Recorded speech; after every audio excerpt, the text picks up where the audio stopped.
Treasurer, welcome. Good to be here.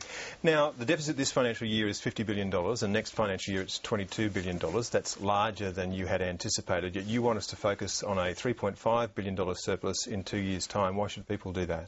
Well, because we're serious about coming back to surplus in 2012-13 and we've taken the very serious decisions in this budget to do that, despite the revenue write-downs, $16 billion over the first 2 years, revenue write-downs which are caused by natural disasters but also by the lingering effects of the global financial crisis. So despite all of that, we are still coming back to surplus in 2012-13, and the reason we are doing that, Chris, is because we've put in place the biggest fiscal consolidation, that is, return to surplus, we have seen since records have been kept. 3.8% of GDP over 2 years. But if you could miss your mark by $8 billion this year and $10 billion the next, anything like that would see you miss your surplus by a considerable mark in 2 years' time. So why can't we just focus on the now rather than never? Well, because we have to focus on the forward estimates and we also have to focus on our fiscal rules. There is nothing that we can do about the revenue write-downs, which are the hangover of the global financial crisis. But there is something that we can do about our own spending. And what we have done is put in place the strictest discipline, very strict discipline. Spending growth is averaging 1% over the budget estimates each year, just 1%. When Peter Costello and Mr Howard were there, it was averaging 3.5%. And we are maintaining that 2% cap, even when the economy is going to be growing at 4%. Sure, but in removing money from the economy, you have to remove a fair amount to have an effect, don't you? And what's the net save over the course of the next 4 years over the forward estimates? The net save in this budget, when we take into account the saves on the one hand and our spending decisions, is we come out $5 billion ahead. We have not seen an outcome. Over 4 budgets, that's a vanishingly small amount of money. Over 4 years. Over 4 years. Yeah. And that's in $2 trillion worth of spending. No, that is not a small amount. That is not a small amount at all. Not a small amount when you are dealing with a revenue write-down over the first 2 years of $16 billion.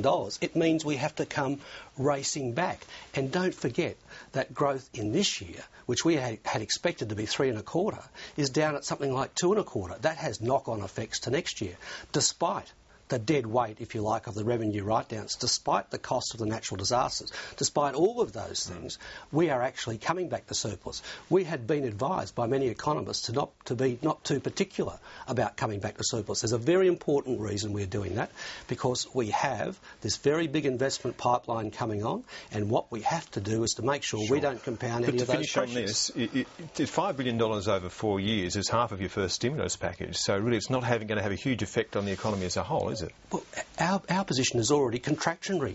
That's the point. We are already withdrawing resources from the economy.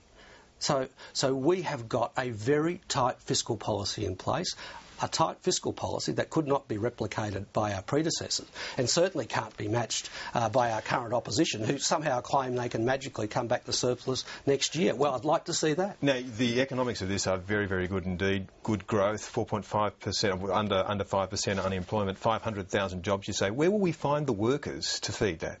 Well, unemployment will come down to 4.5%. That's why we don't have an Australian to waste.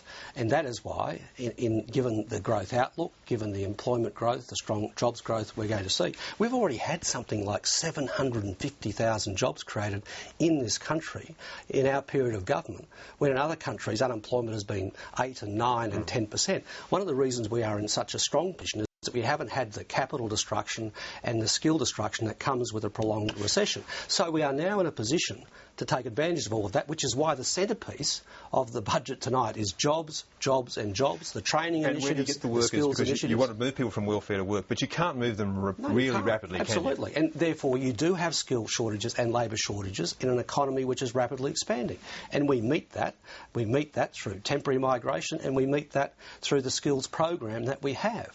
But our first responsibility, our prime responsibility, must be to use this opportunity of growth and this investment pipeline to really make some headway in engaging some of those people who have been disadvantaged in the labour market. How swiftly and that's the centrepiece of the budget. Disability pensions and from long-term unemployment into the workforce? Well, it depends. There are a large number of groups. Some are severely disadvantaged.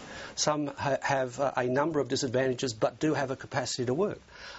Others may be willing to work if the policy settings were slightly different. So it's not There are different conditions for different groups. There are different blockages, if you like, in the labour market. What we want to do is work across a broad front, from welfare reform over here to skilling and training and education and work experience over here, so we can get the maximum amount out of this group. But you will have to import more skilled workers. We've said that. We will be increasing the skilled migration intake by about 12,000. So was it a mistake to cut back on that? No, not at all. I mean, you always adjust your program depending upon economic conditions. The net migration figures to Australia are now 180,000 a year. They were a couple of years ago 300,000. So it's 180,000. That has come down a lot, and that was because the conditions over the past couple of years in the economy were softer. It was also because we had to clean the program up because it had been botched by the previous government and it didn't have the right skills focus. We've got a much tighter skills focus now in our migration program. Isn't it true that if you don't get the people to feed this boom, that what it's going to do is grow inflation? Well, that is the very point that I've made. That is at the heart of the budget speech. That's why we're coming back to surplus in 2012-13. That is why we intend to maintain our strict fiscal discipline with our 2% cap. That is why we are putting so much emphasis on the training of the workforce and the participation of the workforce, not just for the social objective of ensuring that everyone who is capable can work, but also for the economic objective for taking pressure off the labour market. Isn't it likely that we will have wage inflation, that we will see inflation in the economy, and that will push up people's cost of living? Well, what we are saying is that we've got to come back to surplus so we don't compound those pressures. That's precisely the point that we have made, which is the centrepiece of why we're coming back to surplus. But we also have a responsibility to deal with the capacity constraints. The previous government went on a spending spree at the height of mining boom Mark 1, didn't attend to the capacity constraints in infrastructure and skills, and we have been attending to fixing those problems ever since then. Now we've got a really strong investment boom, and it's even more urgent that we continue to do those things, which is why there is such a big emphasis here on skills and participation. When you came to government in 2007, you focused a lot on productivity, but we've seen almost no movement on that, have we? No, well, we are focusing on productivity, but the big bang that came from some of the very big reforms of the 80s is not available to us. It's the graft that you've got to get into. It's reforming your educational system. It's reforming your training system. In this training package and skills package here, there's a very big reform because we are going to a model where we're going to work with industry. And it's going to be demand-based. And we are going to work with industry to change the way that happens, to see if we can get better bang for our buck and better productivity and better outcomes. Now, the Department of Defence is giving up $2 billion. How does that sit with the promise that you'll keep their growth at 3% real? Well, we will meet our commitment to keep their growth. So you're keeping that commitment? Absolutely. What we've announced here is over and above that. There are two components of what have been announced. There's been some changes in the capital program, but also there are efficiencies that Minister Smith announced as well, and they're over and above the strategic reform program. Now, Treasurer, when the carbon tax comes in, you are going to have a mini-budget or an adjustment, aren't you? All these figures will change.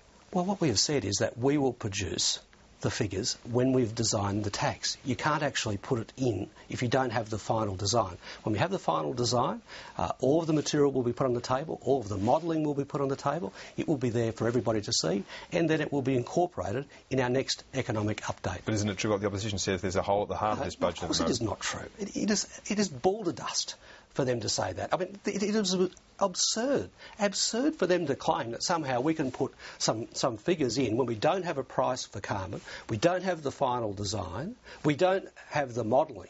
It is simply absurd. It just demonstrates how unqualified they are and their lack of economic credibility. Treasurer, thank you. Thank you.